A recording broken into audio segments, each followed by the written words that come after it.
Hello, everyone. Welcome to conversation number 6 of Heal the Healers. My name is ONYI Love. I also go by ONYI and many other names. And I am the founder of this specific initiative through my platform. I'm a healing artist and priestess, teacher, lover of life, lover of all things spirit. But to me, spirituality is life. So therefore, it goes back to being a lover of life. And I'm so grateful to be able to just be alive and to do the work that I love to do the work of connecting with individuals, to do the work of supporting people and remembering that they have the power to heal themselves. Our bodies, all aspects of our being are self-healing mechanisms. We are so powerful, y'all. And the more we understand that, the more we realize, the more we just get to play. We just get to play. So thank you for being here. Thank you for playing with me. And thank you for co-creating this existence with me. I'm so excited to have the guests I have today for, again, this Heal the Healers conversation. And Heal the Healers is an initiative to provide those individuals who serve, who lead, who create for or inspire the collective with different tools and resources to attend to their own healing. Those individuals that help us to heal, those individuals that are reflections for us in strong ways for the larger or even smaller collectives. They're doing so much work for us at any given moment, whether it's through a profession, a formal profession, or just in their actual lives, because they came to this existence with that specific energy, and their reflections help us heal specific aspects of ourselves. And it is my perspective that the more healed they are, the more balanced, the more clear, the more integrity that they have, then they're able to show up to support us in us healing. They are strong reflections that remind our own consciousness that we have the ability to heal. So without further ado, I'm going to bring in my guest, Camellia Lee.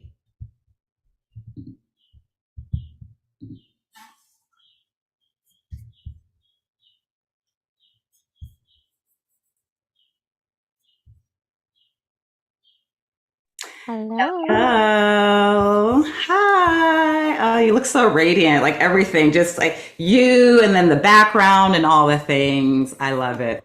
Love you. Ode Remo, ìyáloriṣa. Orisha Apple, you also are glowing. Thank you for having me. Thank you. I think part of the glow is the heat because it is a little warm. So, if you see a little glistening, it's probably me sweating. Same. So I am going to read your bio because it's a beautiful bio, but also give you the opportunity to describe yourself as to yourself through your own words that are channeled in this specific moment, because at every given moment we are shifting and changing. So who you are in every given moment can look drastically different. So I love giving people that opportunity to just say who they are from their own perspectives. Beautiful. Okay. So Camellia Dao-Ling McDermott Lee, pronouns they, she, is a writer and healing artist devoted to community care. At Brown University, Camellia earned an Africana Studies degree under the guidance of Dr. Keisha-Khan Y. Perry. Camellia fundraised to bring Ifa priest Awo Fasegun to lecture at Brown, then transcribed and made the recording publicly available. In 2020, they published the first book in English by 82-year-old Candomblé priestess Ebomi Cici, directing all royalties and author credit to the elder. It's so beautiful. Camellia currently studies lineage Daoist healing at Yosan University of Traditional Chinese Medicine and the International Taoist Meditation Institute. Camellia is certified by the College of Tao and the Qi, or CHI, Health Institute in Self-Healing Qigong, and practices InfiniChi energy work. They are an apetebi, Ifa, and initiated ìyáloriṣa in the Adesanya Awoyade lineage of Ode Remo under the tutelage of Awo Fasegun and Fayomi Osundoyin Egbeyemi, priests of Ile Orunmila Afedefeyo. Welcome so much, my dear sister. Thank you for having me. And I greet you as infinite starlight from the source, because it's the end of the day and the beginning of the day. All I really am is a very old soul with a body this time around that comes from these lineages that I get to serve and honor. But I think at my heart, I just feel a ray of light and a bunch of silliness and sweetness and seriousness, which will all come forward or back depending on the situation. That's me. I love that. I love that. And I definitely align with and relate to you on feeling like an old soul. Sometimes I feel like I've just been here for a long time. I feel older than a lot of people for some reason, but then in other ways, I also feel like really young and naive and still like I'm learning so many things, even that, sometimes it's an insecurity that I see that comes up, the idea that, oh my gosh, I don't know enough and everyone else knows more than me. So that's an interesting thing to come up. And I know a way to alchemize that is to recognize that we're all learning, we're all growing, we're all the spectrum of everything from the most youthful to the elder to, so we are all the different things. And also in our naivety, in our youth, we get to learn from others. We get to learn from things. And if we always maintain that attitude, that perspective, then it opens up the doors to so much richness. Yes, being both very ancient and also, as you noted, being reborn or made new in every moment. And that I love that humility, because our elders, the ones you mentioned and others, are so humble with all that they know and really set an example for me to be. I mean, I'm thinking of the beginning of The Lion King, actually, where they say, like, there's more to learn than can ever be learned, more to see than can ever be seen. And I feel that of like, oh my goodness, if I had unlimited time, I'd be a marine biologist and a paleontologist and the everything, but like, gotta focus, because even just Chinese medicine, I'm not going to get to all of it. Any one of these fields. Exactly. And I think it's also the recognition that even in this, what we perceive as the smallest piece of information or one specific category versus trying to do all the categories, there is so much richness and depth and an infinite amount of knowledge that can be dived into. So I think we get so caught up in this idea of we have to do everything versus picking the one or few things and learning and understanding as much of those things as we can, knowing that there is so much infinite wisdom, even in what we consider the smallest grain of sand. Yes. And I love how that touches on the Isheshe, or the Ifa tradition, that we are both initiated in, of every human being being a chosen one, and that every Homo sapiens has assignments to complete. And so I don't need to do everything, because otherwise I'd be doing other people's assignments, and they're going to be better at what is their assignment than I would. And so that also like helps me get out of kind of a savior overwhelm of feeling like I have to do everything. Of, oh no, my friend who's an environmental engineer, she's working on the environmental engineer stuff, and I don't have that particular kind of brain, but I have the memorization brain for words, so I can do the word stuff. And then we're sharing, and even in the pantheon of the Orisha and Irunmale divine beings of that Yoruba pantheon, there's division of labor, kind of like, oh, particularly for mothering, there's some specialists. Kal Yemoja, Kal Oshun, Kal Kori. and also, of course, lots of overlap and depth. But I love that reminder that I don't and I can't be everything. And so let me just do what's mine to do. And the recognition that everyone, again, we have our own destiny.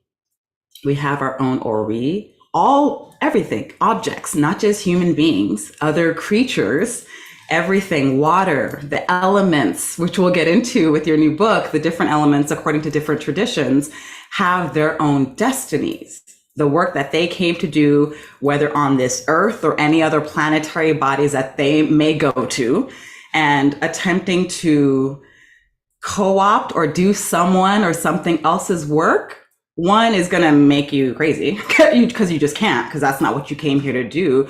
But it's also an insult to your own ori, to your own destiny. And I mean, we can, that's a whole topic in and of itself that we can just go down the rabbit hole of, but it's just this idea and this recognition of whatever you came here to do is what you came here to do. And existence, Olodumare, Egun, ancestors, Orisha, all the beings, all aspects of existence are looking to you to do that.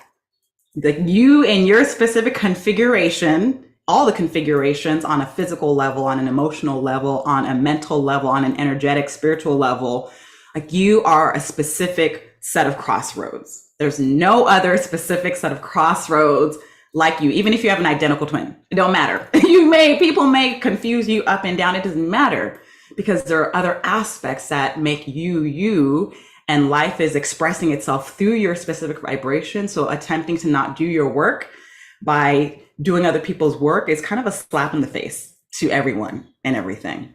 Totally. And that connects to me with the Heal the Healers project in this way of understanding Earth and our place in it. Enyan, and you know the pronunciation better than I do, but our teacher Awo Fasegun says human beings are the specially selected ones to bring good things from the heavenly realms to Earth. So in that sense, I kind of see everyone as a healer, in that all of us have an assignment, a set of assignments to heal Earth, to make it more like home. And so when I was reflecting on Heal the Healers, one layer that came to me was shifting roles. So not keeping just a couple people always doing the healing work, but collectively, everybody remembering, wait, I too am a healer. And then that can make that one person who is often seen as a healer, give that person an opportunity to receive, give that person an opportunity to rest, and for a sense of agency and empowerment when folks who don't normally see themselves as healers remember the medicine that they come with, which is unique and which will make Earth sweeter in a way that no one else can do. And so remembering Heal the Healers seems to me to ripple out so much, including in the way that you're seeing people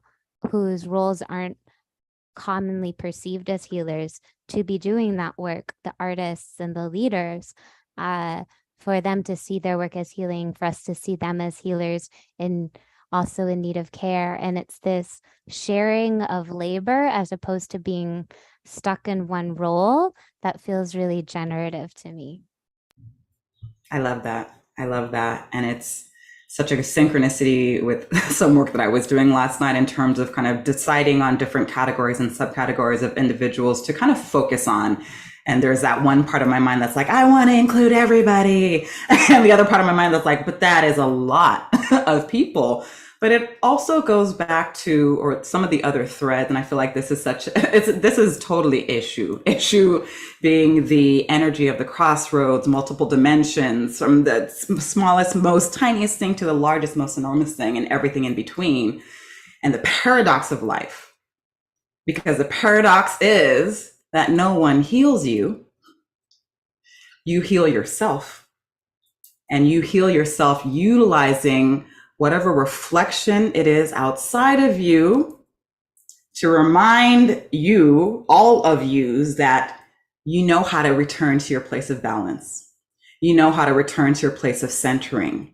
You know how to return to your place of alignment. So no one heals you per se, but then everything heals you per se, because you can use everything. And it all depends on whatever in that specific moment you're aligned with, whatever in that specific moment you're excited by, whatever in that specific moment your Ori ancestors, the Orisha Irumole, are guiding you towards, even if it seems kind of out of the ordinary.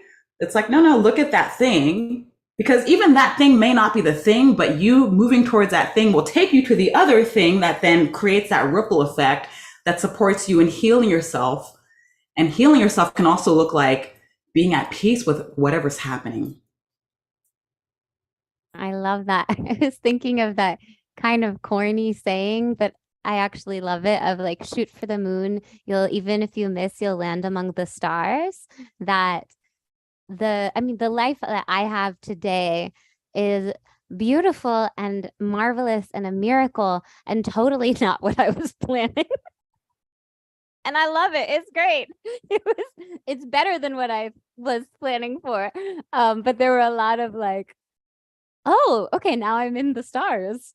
The moon's like way over there. Okay, this is great though. Thanks. It's like, oh, now I'm on this planet, on these rings. Very interesting. Past me would have never envisioned this for future me, but here we are. Exactly. And the future version of this me is going to, again, have that same reflection. So it's really beautiful. And I'll use that to segue into, you have been already describing yourself as you've been sharing yourself in this moment. I always think about this, and I tell people everything about you speaks everything about you.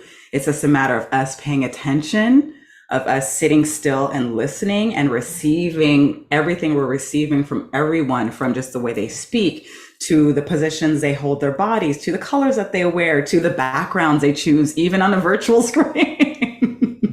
So there's already a lot of information that you've been sharing with us about who you are, but I'd like you to describe, utilizing your own voice, to share who Camellia is in this moment, in the here and now. Beautiful. So I honor this body, the body that has these vocal cords that get to speak, and I received this body from ancestors of the lands that we now call Erin, Taiwan, Erin, Ireland, and Taiwan, which is a beautiful synchronicity that on both sides, there's these islands on the borders of really big continents, Europe and Asia. And so there's these island people who, and I don't know that 100 years ago, either of my lineages would have expected that I would exist with the other lineage wrapped in the little spiral of the DNA. But I am the crossroads between two very green, very verdant islands. And I am a nerd who loves knowledge, and I'm also a dancer who needs to move. And so I think that the ways that I serve the collective are very much on this heart-head axis, which in the ìṣẹ̀ṣe training that we have received is not a dichotomy. They're not in opposition. Both you and I are initiated to Obatala, beautiful elder energy. It's his day today, I believe, of a great deal of wisdom, and Oshun,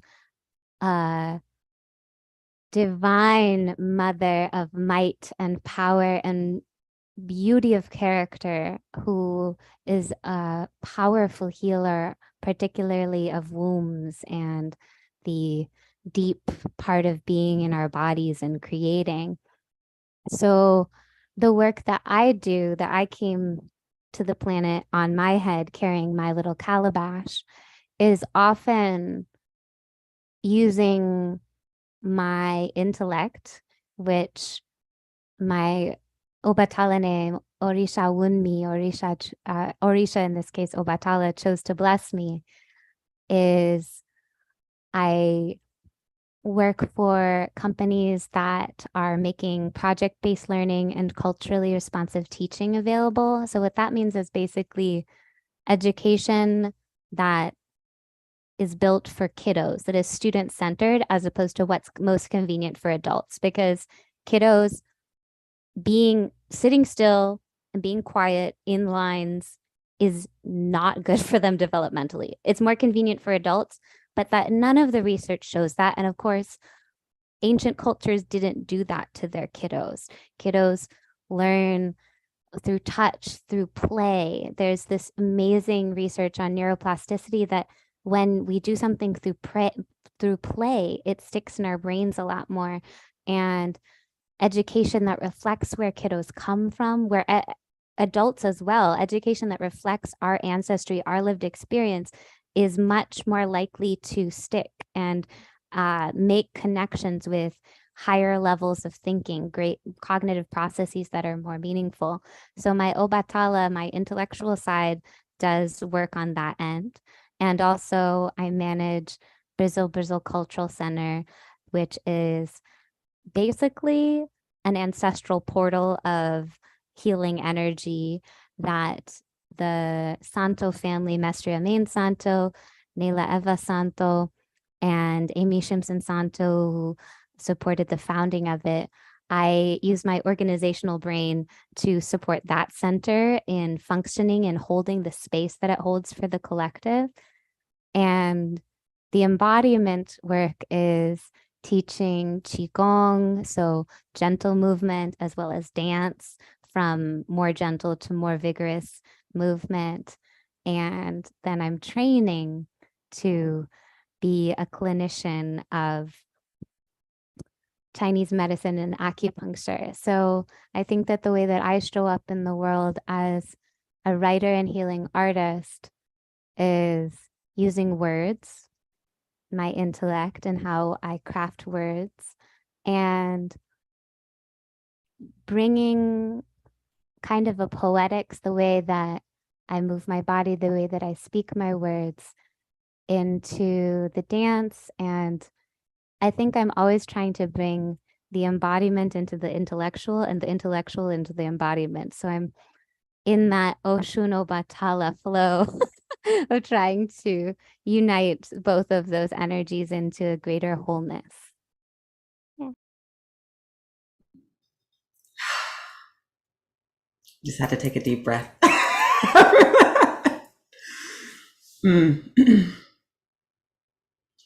The word that comes to me in receiving everything that you just shared, but also receiving the sensations of just everything that is encapsulating this moment that we're co-creating together, is richness. And I had mentioned to you before we started the live that I had slept with pages of the introduction of your book, which we'll get into. That is something that I do. So I live my life as ritual. I live my life as ceremony. To me, there's no separation in all the different sections and spectrums of life. Like, it's all one thing. And I utilize ritual in my daily life, sometimes not even knowing that I'm doing an actual ritual, my own personal rituals or specific rituals that are dictated by my specific practice within Ifa, and then other rituals that I've been given permission to do from other systems.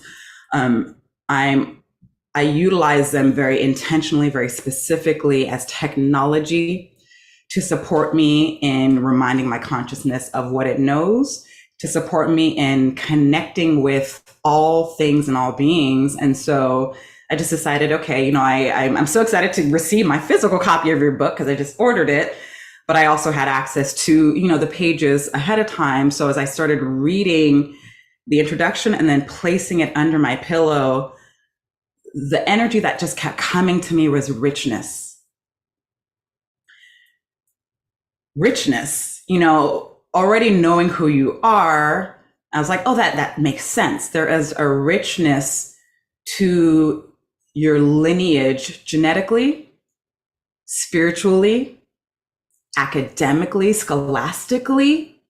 as far as the activities and the realms of play that you delve into, as far as the different ways that you serve and you support the collective in healing, there is such this beautiful richness. And I don't know if you've ever really sat in that, allowed yourself to really sit in that abundance. And even just, considering just the Orisha, the Irumale that we are initiated to, and again, having that balance of head and heart and all the richness that brings and that allows, as you allow the waters to flow, as you allow the air to flow, as you allow, again, that water element, but also that mountain, and sitting at the top of the mountain and seeing things from the higher perspective, but then also sitting at the ground level and seeing all the detail and all the intricacies, which again, that balance between Oshun and Obatala bring, and so many other things, a balance between masculine, feminine, male and female, and everything in between. There's such richness. And again, even looking at the background that you have, and just the colors and the energy, literally the richness and the abundance that is surrounding you, and that you, from my perspective, when you are walking out in the world, whether in the physical spaces and the virtual spaces, on the pages, I literally was reading the introduction and I was like, oh my God, this is so rich. This is so rich. I am so excited to delve into the remainder of the book. If the intro is this rich already, I'm just looking forward to the continued reflection of that richness throughout the remainder of the pages. But also, it's like a really beautiful and almost even an emotional thing to have your reflection trigger within you the reminder of your own richness.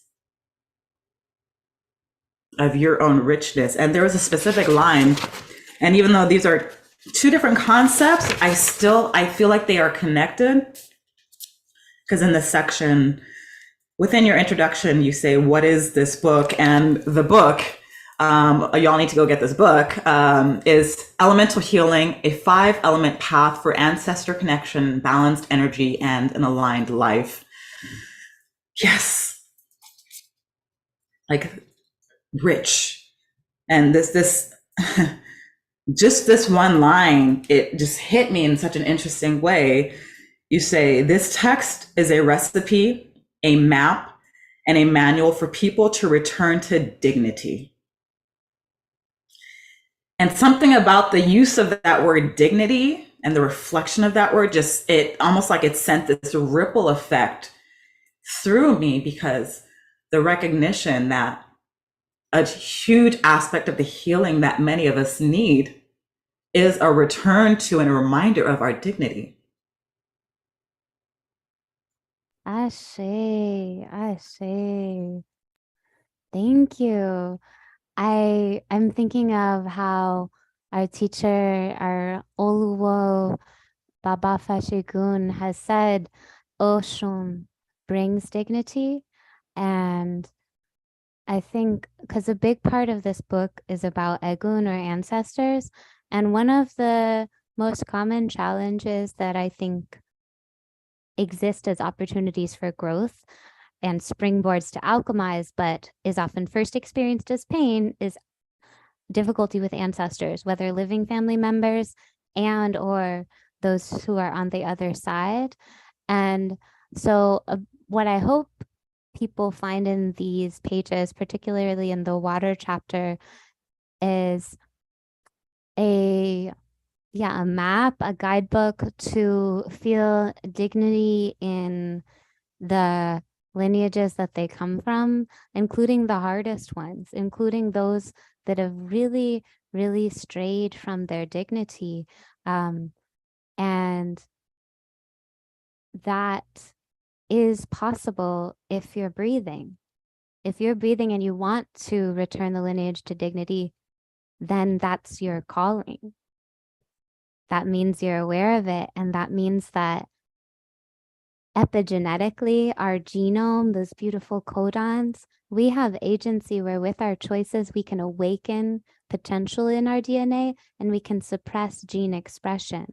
The DNA is not fixed in that we have to continue, say, being in a pattern of addiction or dysfunction. I'm not saying it's easy. It's hard. That would be dishonest otherwise, but it's possible. And just even shifting a little bit over many generations, that lineage can be in a whole different place. And the richness is such a beautiful metaphor, because one of the odus that continually shows up for me is Obara, and one of the many of the limitless associations of Obara is abundance and dealing with abundance.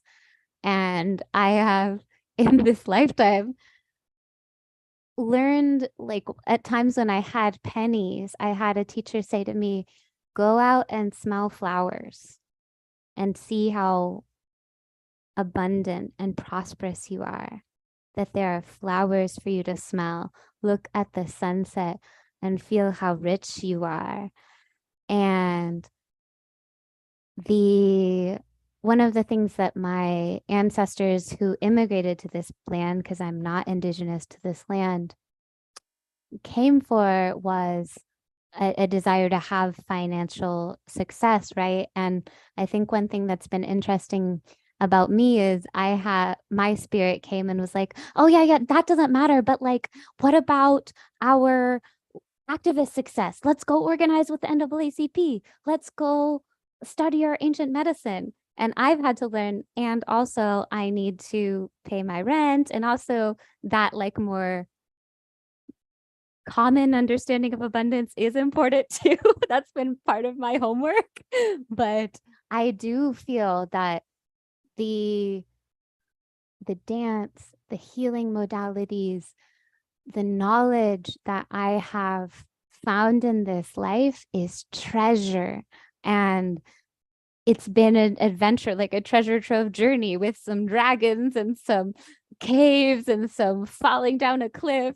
But I got the treasure and now I get to share it. And also the blessing of, I welcome more abundance of the financial kind to be able to share it more. But I love that recognition that what I love is so many of the ancient medicine ways that have been with our species for hundreds of thousands of years. And the funny thing is I'm married to someone who's a computer science scholar. So he is always studying like kind of what I see as the future. But one of our other teachers, Awo Awoyade, says, well, but then they meet. The ancient past and the future, me studying the Odu and the I Ching, and then my partner is studying code, it ends up actually having the same origin. And that's so rich and abundant. I keep getting the image of a DNA spiral. I'm getting a lot of images. So it's just like all the things are just downloading. I'm like, oh, what do I even, the richness of the downloads, they're like, just pick one and go with it. Okay, there we go. This image of the DNA spiral, and taking the DNA spiral and wrapping it around our ori, the head, as a crown. So that's a very, that's a really powerful image. And I think it was triggered by, again, this word dignity and this supporting in the healing of our lineages as they are expressed through us, as they were lived out and expressed through our ancestors, and as they will be expressed through our future generations, whether or not they are connected to us by blood, because we are impacting each other's DNA all the time. And again, you mentioned that of just this idea that DNA is not fixed. It is not fixed. We have this idea of fixedness around a lot of things. We have this idea of rigidity, of fixedness, of just unchangeability. But our DNA is literally shifting at every single moment. Anything you do, take a breath, my DNA change, exhale, my DNA change. I look this way, my DNA change. I feel the sunlight. I drink this water. I touch this thing. We are constantly responding, reacting, adapting to, shifting around, shifting because of every single thing that impacts us. So again, as we take those steps to say, you know, I am different. Whatever ways in which my ancestors' dignity was stripped away from them or attempted, you know, to be stripped away, in whatever ways my ancestors fell from or shifted away from their dignity because of the actions that they took based on the beliefs that they had and the anxiety-ridden existences that they actually were attached to, I can take that strand of DNA and I can bring it back to this position of dignity, bring it to my crown, remind myself of the dignity that we have all been blessed with by virtue of just being here. If existence didn't give us dignity, didn't see that we were dignified, we wouldn't be here. Existence, Olodumare, life, all the different terms we all utilize throughout all the different traditions and perspectives from the varying parts of Earth, if it does not make mistakes. And recognizing that you are not a mistake, recognizing that mistakes in the form of decisions that were out of alignment, out of balance, that can be considered mistakes. The dignity that you have is the ability to look at that and say, you know what, I see what that was for what it was. I understand that you made those choices from this place called, I don't have dignity, but I'm not willing to face that idea, which is a falsehood. And rather than face that and heal that within myself, I'm going to project that onto others and attempt to strip them from their dignity. We, from this moment, the crossroads that we are, that DNA, the meeting of the DNA, we get to say, you know what? I will blow into this genetic lineage, that breath of fresh air called transformation. I am the change, and I bring into a place of dignity what moved away from dignity. And I create a pathway of dignity for all generations. And everything exists here and now, past, present, future. That's the center of the Opon, the divination tray, past, future, present, heaven or the spiritual realms, the earth, the material realms, all meeting here and now. You shift and change yourself. You remember who you are. You are transforming everything in all directions. That's true. Shifting that DNA, bringing it back to dignity, the crown, royalty, richness. Ashe. You are so aligned because, of course, you are. The name of my Oshun that I received through the Idoshu initiation is Olori Aya Oba, the owner of the head of the wife of the chief or the queen. And that is the Ashe of Oshun as she has made herself present in my life. And that giver of dignity and reminder of indwelling royalty, that is what I'm so thankful that she has come to give, perhaps through me, with me, as me, beyond me. And I'm so thankful for that powerful medicine image. Ooh. Of the crown. So magnificent. Well, I mean, thank you for your presence and the book, just the parts that I read of the book that inspired that energy.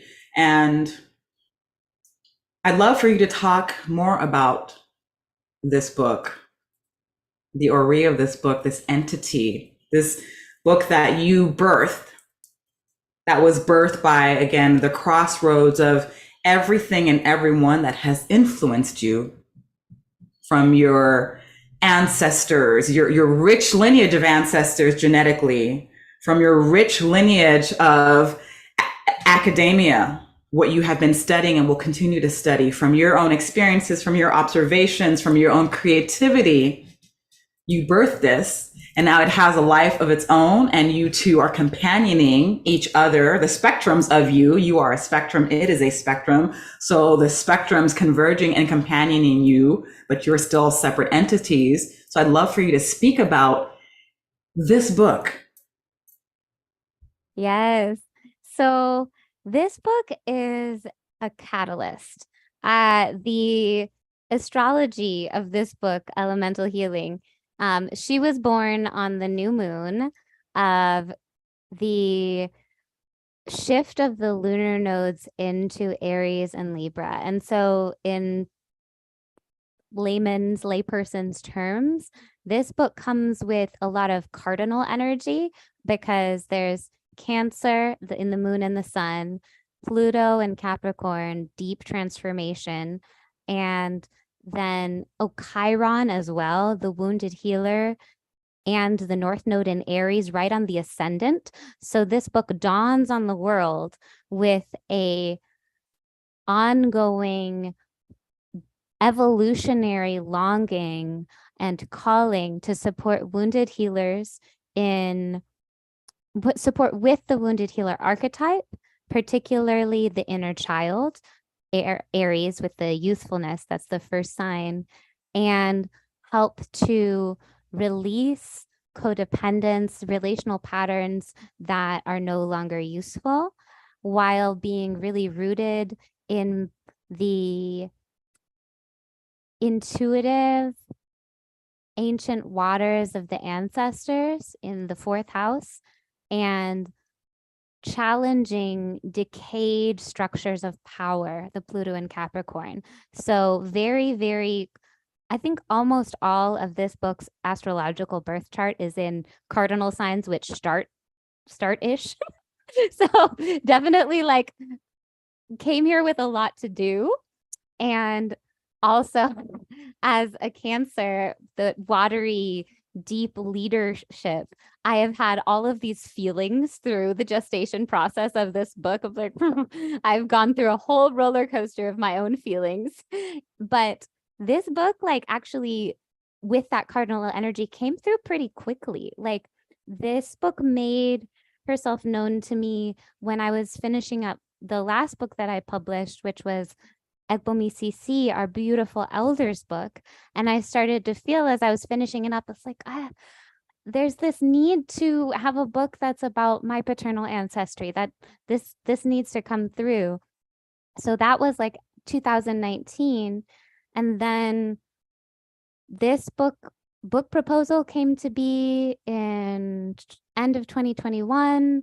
And then I wrote her in like 5 months, which for books is like not a long time. And it was 50,000 words in 5 months. So like, I don't know, 10,000 words a month, basically. So she was like, okay, I'm coming through. And so this book is coming to really support those who have a desire to do the work. I would say that there's a lot of ways in which folks can work with this book, and even over a long period of time, just as actually I think Osuntayo ONYI, your offerings like the soul cleanse is something that I was so amazed and delighted to take part in. And I can already feel how repeating it and changing the order after I went through in the suggested sequence, that there's all of these ways that it can sand off parts of me or reveal things that need to be revealed at different points as I come to it as a different person. And this book, similarly, there's a lot of like reflection exercises and visualizations and rituals, which might make themselves known to be useful at different points in your life.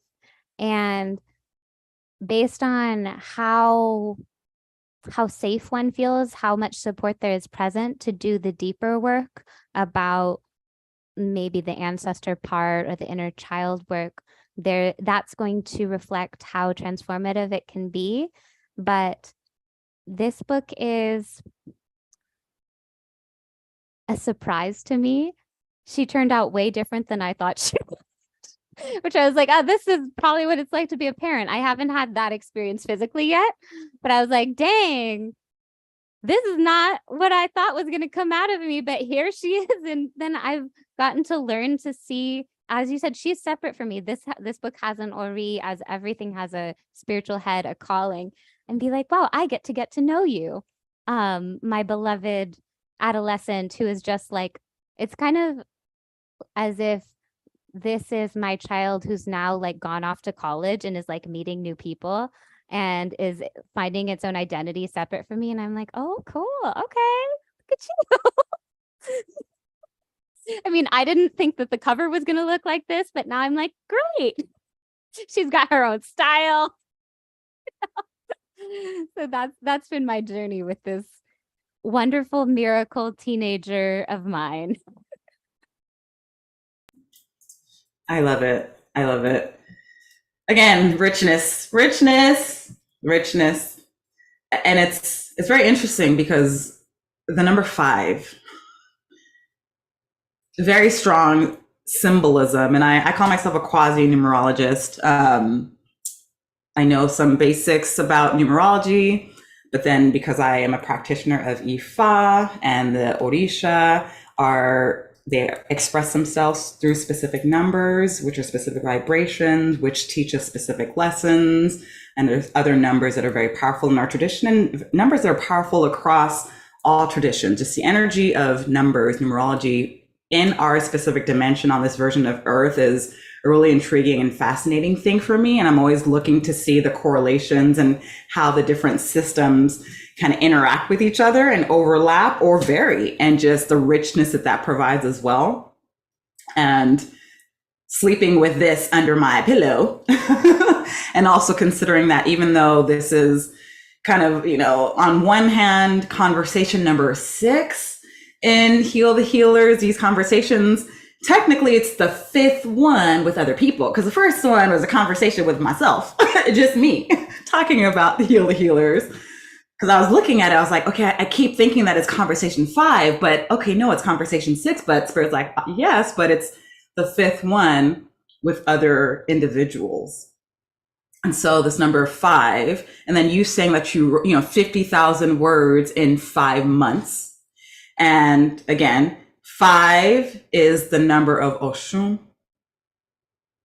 In our tradition, Oshun, the energy of the beauty of existence beyond our conditioned notions of beauty. Everything is beautiful because it exists. It was created by Olodumare, by God, by Source, by whatever names you choose to utilize. So how can we not be beautiful? Existence, God, Olodumare is beautiful. So therefore we are beautiful, period, just because of the fact that we come from that and we are always returning to that. 5, when I think of the human body in the shape that is most consistently seen, that star shape from the different points in our extremities, that 5, that star. According to Bashar, Daryl Anka, 5 is the number of humanity, and Oshun loves humanity. So it's what's coming to me is just like this theme of the number 5, Oshun, and the 5 elements that you speak to and through, and that your book is holding space for. 5, with the kind of the overarching or the summary of all of that, as far as, my perspective of the work that this book came to do, is it came to transform humanity into remembering its beauty and, again, its dignity. Yes. Also, I don't know if you knew this, but the publication day, July 18th, 2023, was a 5-day. I love it. It's like Oshun is all over this. And I didn't pick that date. Like, my publisher picked it. And then I did the numbers and I was like, oh, okay. The book picked it and your publisher was tapped into that frequency. Exactly. Like, that's right. We're going to be a number 5, because what we need to do, what we are here to do, and what we are encouraging people to do, is to utilize the technology, the practicality, the magic, the various synchronicities, the various dimensions throughout this book. And like I said, I'm still like still processing and digesting the introduction, but we need this book, even if it's literally just, and I'm going to have you do this, flipping through, and I do this with a lot of things, flipping through the book, landing on a page and reading that page, sitting still for that moment, and then allowing whatever comes up to come up as a way for you to heal yourself, to alchemize yourself, to transform your DNA, to, again, come back to that place of dignity, of royalty, of honor, of reverence. Yes. And the one of the things that I wanted to make sure was that this book honored Ifa and all the ways that, you know, I'm using the 5 elements because that's what my paternal lineage has made sense of the world through, that way of seeing of 5s everywhere. But it's supposed to, I hope, remind you that you wear your own crown. And I'm so excited. Let me see, Spirit, what do you want? Okay, so I put, it'll be hard with my island. I pointed right at the number 5 of a 5-point exercise. I didn't create this, and it's yellow. So, what a yayo. Yes, ma'am. Yes, ma'am. I hear you.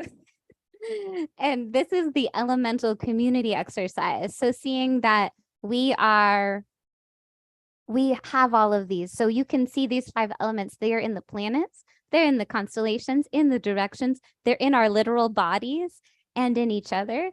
And so this exercise is about community and noticing who in our relationships has the medicine of the different elemental energies. And number 5 is, who breaks me out of a funk and inspires me to act? Who gets angry on my behalf if I'm being mistreated? Who courageously begins, pushing past procrastination? This is wood medicine. And it's in the chapter, Listening to the Messages of Your Body, in the earth element chapter, or the earth section. I love that. Mm-hmm. Even, I mean, just listening to your body. Oshun supports us in being grounded in our bodies through our senses, the sensuality. When people talk about Oshun being sensual, you know, oftentimes from this Eurocentric viewpoint, we can reduce that energy to sex, to sexuality. But that energy is so much more. It's the senses of the body. Our bodies are powerful mechanism, powerful structures. Our bodies are in our spirits. Our spirit chose this body as a vessel through which it is experiencing everything. And the sensuality of life is really experiencing life through every single sense. And in order to do that, you have to be connected to the body. You have to be connected to the holistic aspect of the body, all the different parts of your body, all the different systems, every single part, from your fingernails to the hair that grows on your chin, to your toes, to your elbow, to your armpits, all the parts that we oftentimes ignore, don't deem as worthy or valuable, are kind of chomping at the bit to chop up from a place of anxiety. In order to be in balance, you have to be in your body. And for me, that is one of the biggest lessons and areas of healing that Oshun is here to support us with.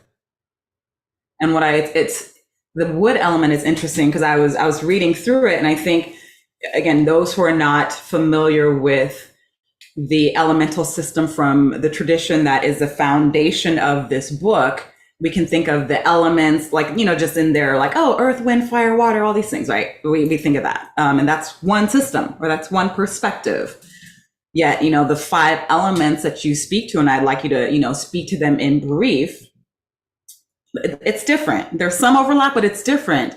And what I noticed just based on the imagery as I was, looking at the book and also kind of doing a little bit of my own research, the wood element was really interesting for me. Because wood and earth, 2 different things. There's overlap, but 2 different things. And what I loved, and I feel like this is I feel like I'm always reaching. I always reach, and I make it work. We'll make it work. What I appreciated was that in the imagery used for the wood that you had in the book, you didn't just have wood by itself. You had the tree. You didn't separate the trunk from the branches, from the leaves, from the, it's like, no, it's the entire thing is the wood. The wood may have its different parts that we can then kind of distill and get more specific about.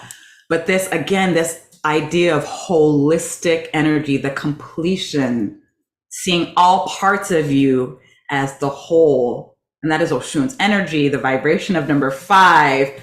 Love all parts of you. If you are negating, if you are diminishing any one part of you, you are negating and diminishing the whole of you because it's all one thing. They may have different names and different functions and different vibrations, but they're all supporting the whole. So it feels like, and it looks like, and what I've read thus far and what you've described thus far, is that this book is supporting you in healing yourself by acknowledging, speaking to, bringing back dignity to all parts of yourself as a cohesive organism. Yes. And the word that kept on showing up for me was reflection. And I think that the reflection that you offer, that we offer each other, is embodied in our elders, in Ode Remo, the Iyas, the women who initiated us and were chanting and singing words that have been passed down for thousands and thousands of years. The reflection of the Most High, the reflection of beauty, the reflection of dignity that I see in those women is in bodies that have borne children, bodies that have scars, bodies that sometimes don't have hair, bodies that have hips wide enough to tie a baby to your back, and arms strong enough to hold a calabash when you walk to the market. And that beauty, that character, that beauty is a reflection to me of that wholeness of those women who I witnessed do serious, intense ritual for hours and hours and hours, while also making sure that this baby is fed and this like chore is done and this wood is chopped and this water is brought in. The wholeness of how those women are so essential to the entire community and how they embody the Most High, the greatest beauty. And then with wood, the funny thing is the wood character, I'm going to try to see it. Yeah. So this actually, it looks kind of like a tree, if you can see, like the branches. And this character is actually, it's translated as wood, but also it can be equally translated as tree. So they're not separate. You would use the same character, just as like the character for metal is usually translated as metal, but it can also be translated as gold. And that, so we have that wholeness. We have all of the elements in our bellies. Like these are ways of understanding the world where ancient people and what we would now call China were looking at existence and they were noticing patterns, saying, spring really reminds me of the East, and I see that pattern in this, and we're noticing how all of existence was reflecting their own being, what the microcosm of our bodies reflects the macrocosm. And So this wood energy in our bodies is the liver, the powerful energy of springtime, which is actually corresponding to anger. So it's a powerful energy. When after winter, those baby little seeds have to have all this energy to push through the heavy soil and make their way out to the sun, and also to push down through the heavy soil and make their roots. And anger is one of the 5 classical emotions, and it's not bad. You need that energy to push through. But then it transforms when you go from springtime into summer, which is our hearts. And the energy of summer is this beautiful radiance, and it's fire. So ancient peoples and contemporary peoples too will harvest some wood, put it on the fire, it burns, and it brings brightness and joy. And the next transition is after the fire, you've got ashes, and these go back into the earth. And so the earth is the center and is the nourishment. Its color is yellow. And of course, Saturn, both in tropical astrology and in Chinese ways of knowing, is also earth, down to the late summer. So earth is this nurturing, warm, loving, giving and receiving energy. And that's when the harvest will come. And what you planted in the spring is going to start to be ready to be shared and eaten. And then you go into autumn, which is the west, where the sun sets, where the light's going down. And that's our lungs, which corresponds to the emotion of grief. And interestingly, 2020 and 2021 were metal years, which correspond to grief and letting go. And as a planet, we were in a curriculum of grief and letting go, of the autumn, of the falling leaves, of moving towards some dealing with loss, dealing with the sobbing, the ways our hearts were crying. And then from the lungs goes to the water of the kidneys. And this is interesting in that the water part of our bodies is particularly like the lower back and the pelvis. And Oshun is a water energy who is very connected to the uterus and this lower pelvis calabash. And the water energy is the winter, where there is the ice and the quietness, and where we become more still and we go within. And it is deeply connected to our ancestors.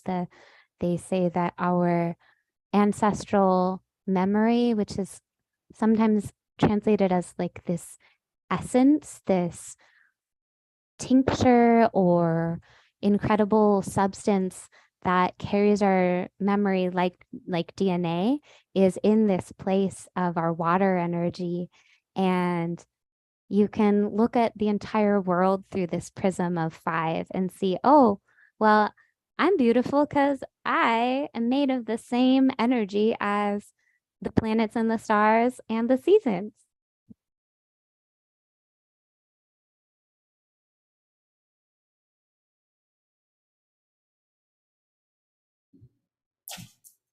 Rich. Ooh.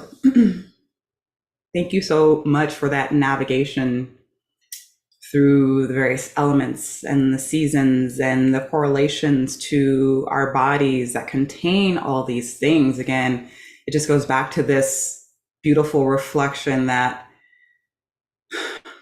we are all of it. We are all of the things. And, going back to what you had brought into the conversation earlier on, as far as human beings being the specially selected ones to bring good things from heaven to earth. Enia is the word for human being. And there's even deeper and more expansive descriptions about that word in the Yoruba language. But what I think about every time I think of that phrase and that descriptions of humanity is that we, again, literally are the crossroads of so many different layers of existence. We contain the stars. We contain bits and pieces of different particles from the cosmos. We contain the reflections of the different creatures that are found on this earth. We contain all the different elements from all the different parts of the world as they describe the different elements and elemental energies. We literally contain all those things. When it's said that you have all that you need within you, that is literally, that's not, it's, yeah, people think of it as like metaphysical and esoteric and like theoretical. No, literally, we have all the things. We are a bit of everything, literally. And that even comes down to, that's the genders. We are the spectrum, all of us, whatever you reflect or display in this dimension as this version of you at any given moment is dependent on whatever your Ori needs to experience in order to teach and learn what it needs to teach and learn. But you have access to all of it, all the different energies, all the different genetics and ethnicities, or whatever we call as race. We literally are all a bit of everything. And excuse me, I think I have someone trying to contact me from my family. And they're the only ones that I allow notifications through in case they're... Well, ancestors are calling. They're saying, exactly. hello, you called. You called? Exactly. And actually, that's the interesting thing is that it is, I'm like, sorry, sister, I'm going to have to remove you for right now, but I'm gonna get back to you. We are actually planning a trip to go to not necessarily our specific ancestral land, but close enough to it. So we're going to Ghana literally in the next few days for a family trip. So there is going to be a lot of our own specific ancestral information, but also tapping into the ancestral energy of Ghana, of Accra, of that land. So it's like, ooh, I'm excited and I'm like nervous, but it's like this nervous excitement that goes back and forth. But I think it's excitement as to whatever healing there is for me to participate in for the collective of myself, the collective of my family, and the collective of the beings and creatures there, this co-creation of healing.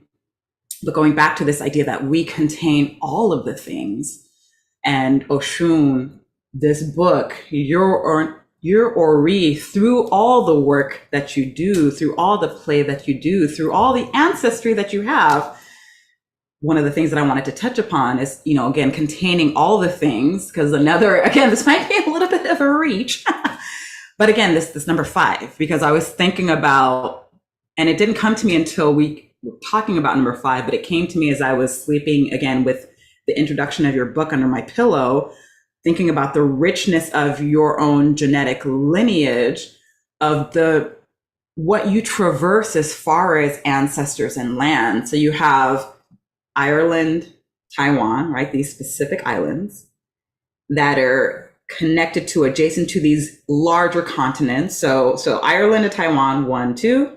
You have Europe, 3. You have Asia, 4. And then you have this land, the Americas, that you reside on. So those 5 bodies, I told you, these stretches, but it works. These 5 bodies that you have access to in various ways,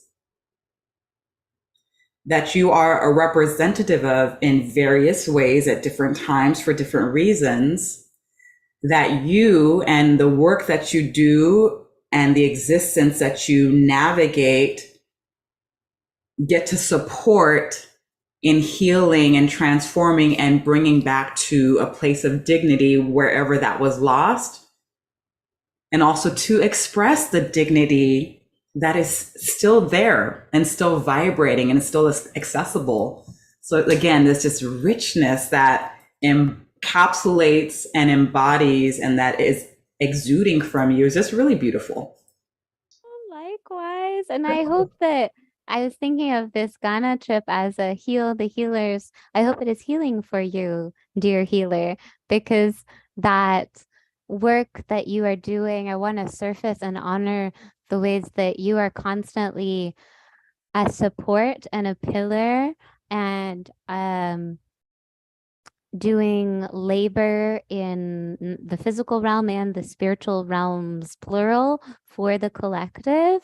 And my prayer is that you receive a whole honeycomb of honey just pouring all over you of sweetness, and your nervous system getting to rest. And that reflection is so sweet to me because it's, I haven't always felt that it was rich or very beautiful. Like, my identity journey has been characterized by, at times literally and metaphorically, not wanting to look at my reflection and not wanting this particular genetics that I carry. And so I do write this book not from like, I've always loved my ancestry and have never had any identity issues ever. It's quite the opposite, which is why I think it can be helpful, because I can share like, look, I'm a biracial person. So I've been asked, what are you, since as long as I can remember. So I've been thinking about this for over 30 years now.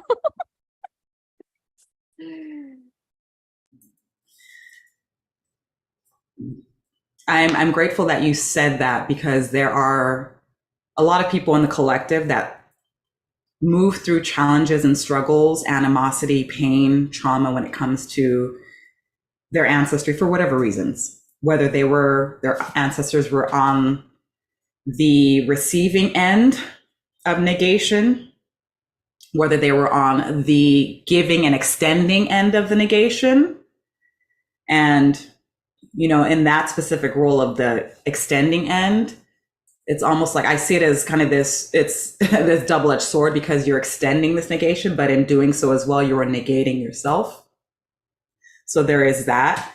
And so there are a lot of people that have challenges with their ancestors. There are a lot of people that may not necessarily have those specific challenges or are honest about them or align with them, but have this idea that their ancestors have nothing to contribute, that their ancestors are boring, or that, oh, your ancestors and the things that they created are so cool, because we pedestalize things for various reasons, which is, it's a negating thing as well.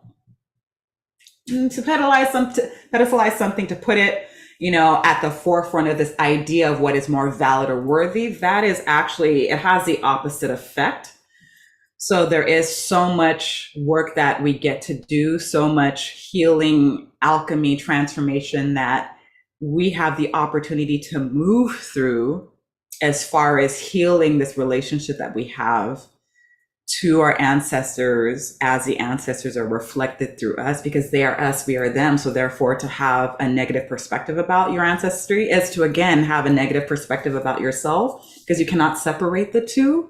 So again, it's still going back to that idea of that holistic viewpoint of loving and being ourselves, which includes our ancestors. I understand the reason people have for doing this, of separating out this idea of their honorable ancestors from ancestors that are not honorable, in order to truly identify, acknowledge, and speak to harm that had been done in any level, whether it's harm done to specific family members, harm done more collectively.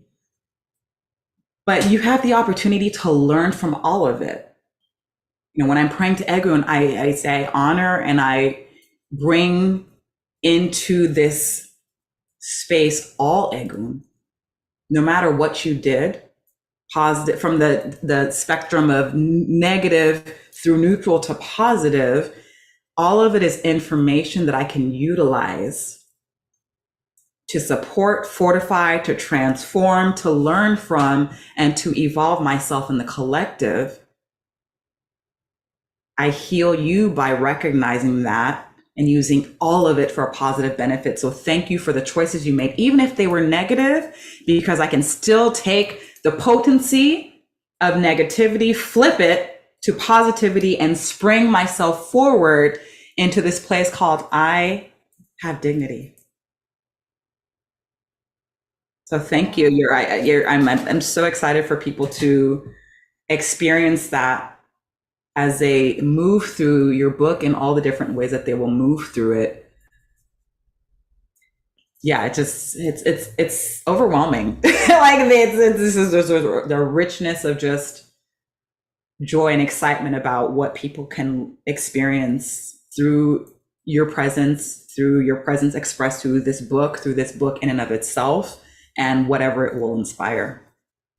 We are just like mirrors, like bouncing back and forth the sweetness, because I feel exactly the same about you, and like have for the decade-ish that we've known each other. Like the beautiful songs of soothing album that ONYI has.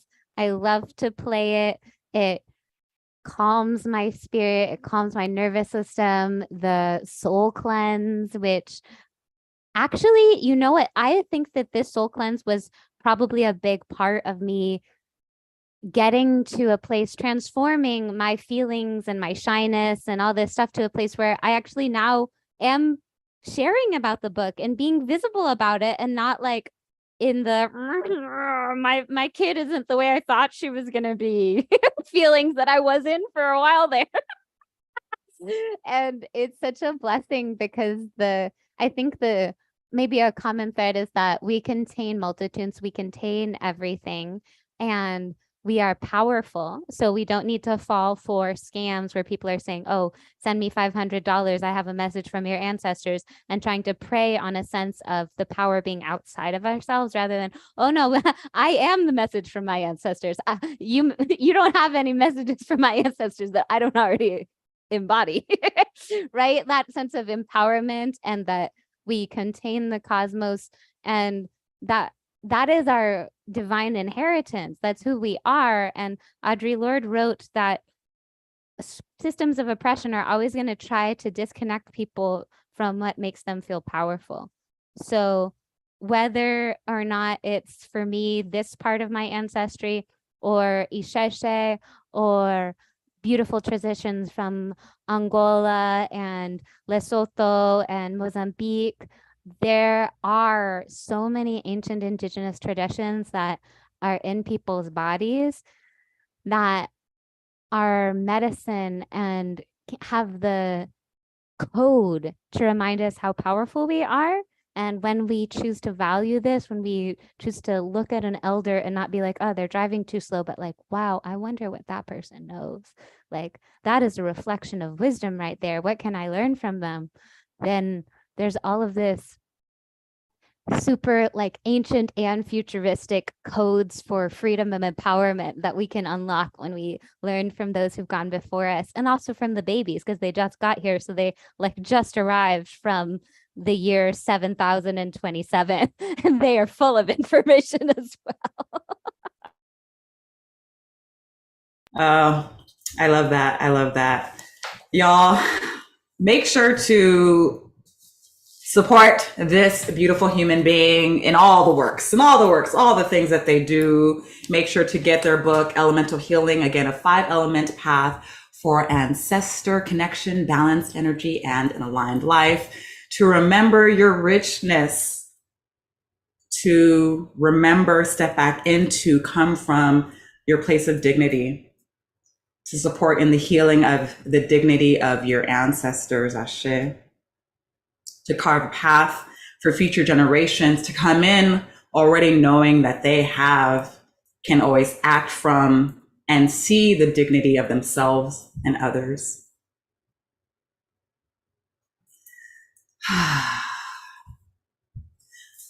So throughout the conversation, and we're going to begin to close out, but we've spoken about, what Heal the Healers means to you. You've touched upon that. And I'd like you to share, for you personally, as you do your healing work as a healing artist and also as a writer, when I was looking at the description, I was like, oh, I see how they're separate, but they're also very, they overlap. Like, you heal through your writing. So it's all kind of one thing. But I'd love for you to share from your perspective about you individually, but also other individuals that also do the work of expression through the written word, and also who identify as healing artists. What would you like the collective to understand about the work that you do and how to support you specifically individually? And also, while you can't speak for everyone, but consider kind of on a collective level of those individuals who are part of that egg bay or those egg bays, those specific groups. What would you like the collective to know about what would support you so that you can support them more fully, more groundedly, more integrally, more in a more aligned way. Thank you. Yes, so words are medicine, and there's in my Odu of my one hand of Ifa, the one of the verses that was pulled forth in divination is that the word is final. So I need to be very precise about my words. They can be powerful.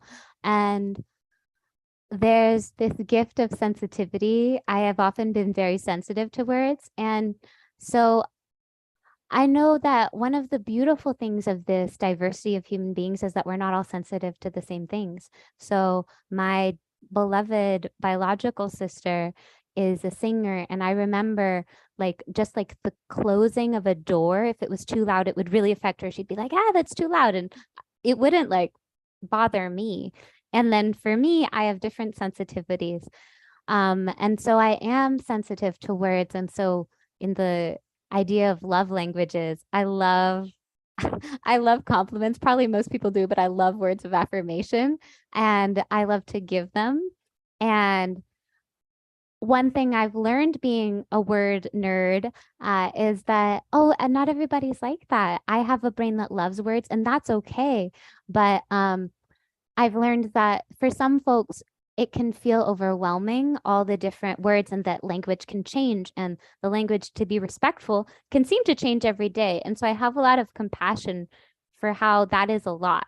So I invite compassion with oneself, because not everybody is a word person, and that's cool because I got that part for you. But compassion with oneself, if learning the new words or the pronouns feels overwhelming, I invite compassion for oneself, and also a willingness to try. Because honestly, just being willing to try and use words that are more intentional and more sweet and more caring makes a really big difference. There's very clear data that shows that using the name and the pronoun that a person chooses is connected. The study I'm thinking of was done with teens.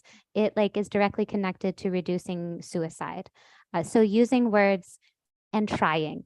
It's not going to be perfect, but trying to let the words be an instrument of care and kindness is such medicine that I appreciate. And as a healing artist, I really appreciate everyone understanding the invisible labor that goes into creation. I think of you, my sister Oshuntayo, we've rehearsed together and then danced and performed and shared art with youth before. And there is a lot of physical labor for singers. You're warming up physically, and dance also warming up physically, my stretching, my training, my dance classes.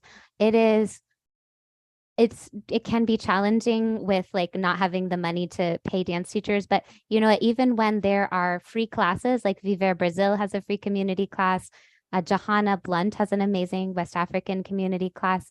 Going to those folks who have a free class because of a grant and signing in, that helps them get the grant and keep going. And then when abundance comes and you can go to a person's dance or Qigong class and share that, it is such medicine. Because I think one of my other sensitivities, and I think a lot of artists are like this, is feeling very deeply and feeling very acutely. So what allows me to make beautiful art or to heal is that I feel and I feel the sorrow of the trees that their kindred have been cut down, and I feel the sorrow of the ocean and the sorrow of the land, as well as the joy.